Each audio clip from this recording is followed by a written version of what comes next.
I'm making this video because for years people have expressed their intentions to do a similar type of response video to my RWBY reviews, and I wanted to prove that it doesn't take that long. Alright, the link to the original video is in the description, and the footage is being played at 1.5 times speed because I can. Now I want to clarify right now that none of what I'm saying is a quality judgment. I simply want to say when I feel a point in this review is wrong or otherwise ill-informed. The pacing is way off. At the 2-minute mark, Light has the death note. At 8 minutes in, he meets Ryuk. A short while later, he kills his first person. Which is weird, because in the anime, Light has the death note by 3 minutes, and has met Ryuk by 11 minutes, and makes his first kill by the 6-minute mark. And it's weird to talk about the pacing being too fast when that's the main contributing factor to one of only 2 things you just said you liked about the movie. What else did I like? I like that it wasn't 2 hours. Alright, the writing's so rushed, you never get time to actually learn anything about Ryuk, Mia, or even Light. Basically, all the exposition prior to meeting Ryuk is spent explaining Light's life situation. Spend some time making your main character likable and relatable in some way. Whether you find him likable or relatable is different from person to person, but you can't say that there's nothing there to like or relate to.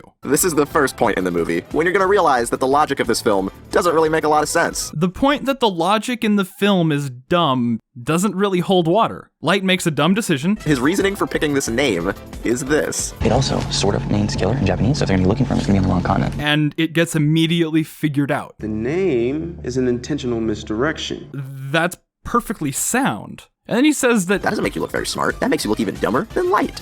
I mean, it doesn't make any sense. L even says that he knows Kira isn't Japanese because of Brody. James W. Brody had taken his wife and children hostage. Standoff had never made national news, and it was only broadcast on local Seattle stations. Which is essentially the same information that Anime L used to figure out that Anime Kira was Japanese. The first of your victims was a suspect in Shinjuku. Furthermore, his crime was only ever reported inside Japan. It feels like this movie is straight up missing scenes. For instance, Ryuk says that he's disappointed in Light and he advised him earlier to get rid of the Death Note, but he never actually did that. It was right after he killed Kenny. If you don't think you can handle it, that's fine. Just put the note somewhere, and I'll find it a new home. You're the guy. You're L. Well, that's weird. How would you know his name is L? He knows to call him L because it was shown on the TV. The movie wants you to believe that Light is smart. There's an assumption being made here that the movie is trying to tell us that Light Turner is smart. But, I mean, if you look at this opening scene, he's doing algebra homework for like $10. That's not showing us he's smart. That's showing us that he's poor, and that he doesn't have anything better to do with his time, and that his sense of right and wrong is kind of like, yeah, but I'm broke, so it's okay. That wasn't a big deal. I actually just wrote a couple papers and then got detention. You don't think cheating's a big deal? And if that moment was too subtle for you, he gets punched in the face for trying to be clever. If you don't want to wind up on some kind of registry, I suggest you back the fuck. But the second he's confronted, he starts cracking under pressure. He's cracking under pressure because the pressure has been mounting for the entire movie. And he has no allies left at this point. You know, like, because of the plot, his girlfriend tried to kill his dad, and a literal god just threatened him. It's not unbelievable that he would risk going to jail for a little help against a pissed-off Shinigami. She wants to murder everybody, but it's never really explained why, so we're not gonna worry about it. It's true that Mia's motivation is never explained, but lust for power is one of the basest human characteristics. Are you truly the dumbest son of a bitch in the world? Yeah, he is. The movie does a great job of communicating this information to the audience. The only character that suggests that Light is smart is L. A particularly bright kid. Because he doesn't understand how Light, who could possibly be Kira, is committing these murders. So he has to believe Light is smarter than him to feed his own ego, because he thinks they're playing a game. There are no draws in this game. The rule about burning the page makes no fucking sense. Ryuk says you only get to save one person by doing this. This point I'm halfway on, because there's nothing in the movie that makes this make sense, so as far as I'm concerned, this criticism is fully legitimate. But if you take what Ryuk said at face value, it just might not work at all if you try to burn more than one name. So he has one name. Fucking whatever. Now that implies that L is the biggest fucking idiot in the whole world. I agree that Watari having one name is dumb, but I don't think it's dumb that he's not using a pseudonym. That man's the only known person who can contact L. Nobody knows his true identity either. To me, it was dumber in the anime because he's L's contact with the outside world. So he sort of has to be locatable. But he lets his fucking adoptive father walk around with his name and face known by everybody. He's literally handing his name to people. It was never implied that Watari's name was made public. Light only knows because his dad told him. He's got some handler named Watari. And he says he's pretty sure that Light is Kira, so he can assume that Kira can get information from the police because Light's dad has met Watari. And Light's dad only knows because he introduced himself to someone who L confirmed was not Kira before Light was even a suspect. I investigated you prior to offering my assistance and concluded that you are not Kira. So when Watari goes missing, and you realize that this wasn't L's plan at all, he starts going fucking crazy. It is so inconsistent when considering how he's been acting up until this point. But this isn't inconsistent at all. L has been emotional the whole time. This is how he reacted to the FBI agents dying. He confronted Light just to taunt him 2 scenes ago. L confronts Light in a restaurant and he straight up just says, I know you're Kira. I'm 100% sure. Of course he's gonna lose his shit when his adoptive father goes missing. Light, all of a sudden, doesn't want to kill Watari. He never actually says why. We don't kill innocent people, Mia. He says he'd kill anybody who has sex with Mia, though. He's flirting with her. Oh, I'd kill him. Yeah? Yeah. And you kill him?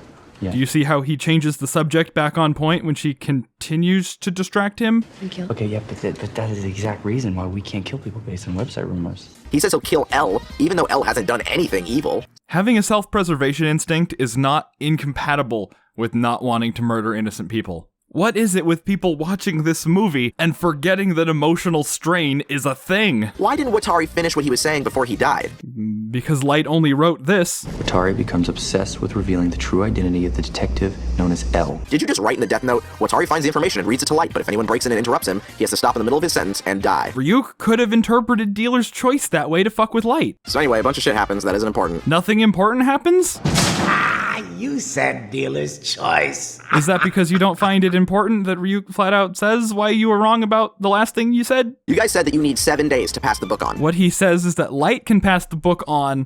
What if I didn't want it? You may pass it on, or better yet, I will. But he needs to leave it alone for 7 days for Ryuk to pass it on. When the note is separated from the keeper for 7 days, I find a new one. L steals a fucking police car, and somehow he finds Light running around downtown. Radios, man. How do they work? Be on the lookout for Light Turner, last seen in the vicinity of North Seattle Line. So why are there a million of them here at the Ferris wheel? Also, why are they wearing riot gear? There are so many armed cops because Detective Turner says this. This Detective Turner. I want every available unit looking for the individual known as L. He should be considered armed and dangerous, and I want my son to protect the custody until he's located. Look, by demonstrating in earlier scenes that Light has run past cops with reckless abandon, one of them, after this moment, could have said, hey, I saw Light Turner and he looks like he's heading towards the pier. Like, is that too much? Is that too far of a stretch? Cops communicate with each other over the radio. This is within reason, all right? By the way, L is just at the Ferris wheel also. And after L got apprehended, he could have said, Light is Kira and he took my gun? We're never shown that you can have these conditional deaths before. Light writing this conditional death didn't work, though. You can tell the moment when the death note takes effect because Mia becomes Light's girlfriend. I love you so much. And it forces her to take the death note from him. She is surprised by her own actions here. I know the acting isn't stellar, but you know, you can kind of tell. Only L thinks he's a suspect and all the cops fucking hate him. The cops stopped hating him after the FBI agents died. A cold-blooded murder of a dozen FBI agents should lay bare his true nature. He still needed to discredit L to get off the hook completely. So how would this random schmuck go find the death note? Watari found the orphanage when he didn't know where that was. I hope to find it within the next few hours. Find it. You don't know where it is? That's not exactly a point in the movie's favor, but you can't call it inconsistent. And then a few minutes of the video is a really good breakdown of why the ending is dumb. It plays off the whole Icarus metaphor from earlier, but it is still very dumb. Except this. Why would L even think of writing Light's name in the notebook without knowing how it works? Look at the page. Look at the page that L finds. It's right there. It's right there. It's just a lot of mistakes for a video with 500,000 views, you know? And there are a lot of mistakes in the movie, and this video does correctly point out a few of them, but it's clear that there are a few scenes where this guy wasn't even looking at the screen when he made his criticism, or using basic common sense.